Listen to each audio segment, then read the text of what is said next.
The NFL Combine's in full swing in Indianapolis. I'm Brian Clark at CineSport, headed there to talk about it with Dane Brugler. He's a senior NFL Draft Analyst for NFL Draft Scout, CBS Sports.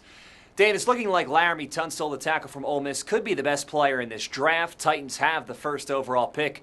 Does Tunsil to the Titans just make sense? Absolutely it does, and talked to Laremy Tunsil today about the possibility of becoming a Tennessee Titan, and his eyes lit up. He loved the sound of it. He said it's been his goal since he was a child to be the #1 overall pick. He said he didn't know much about the Titans organization, but he hoped to find out more soon. It might be a rare occurrence where the Titans' top need, which is offensive line protecting Marcus Mariota, fits with the best player in this draft, which might be Laremy Tunsil. He was the best interview that we did today. Very genuine, very impressive. So I think Laremy Tunsil only helped himself day one of the Combine. You mentioned whoever the Titans take protecting Marcus Mariota. What do the tackles have to say about just their job, and that's protecting quarterbacks?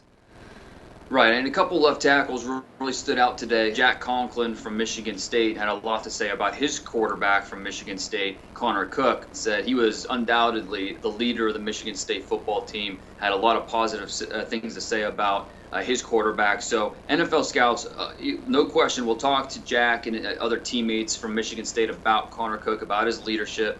He wasn't voted a team captain as a senior quarterback, but a lot of his teammates are coming to his defense during interviews. Joe Haig, North Dakota State, same thing with Carson Wentz. Talked very highly of his quarterback. So we're seeing these left tackles not only protect their quarterbacks on the field, but also off the field.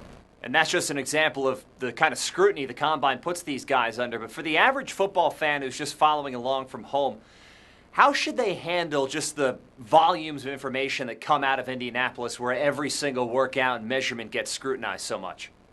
Right, and to sum it up, the Combine, first and foremost, is about the medicals. That's why the Combine was created in the first place, and that's what really NFL teams, when they come to the Combine, there's a lot of steps to this process, but the medicals are the most important. The second step would be the interview process. This is where the coaches, the general manager, they get to sit down with each player, ask them questions, and really find out more about the person. They can look at the tape and find out about the player. The interviews really tell a lot about the person. And then the next step would be the agility drills. And this is where we'll see a lot of numbers from the 40-yard dash to the bench press. For certain positions, drills are more important than others. And so it's all about context.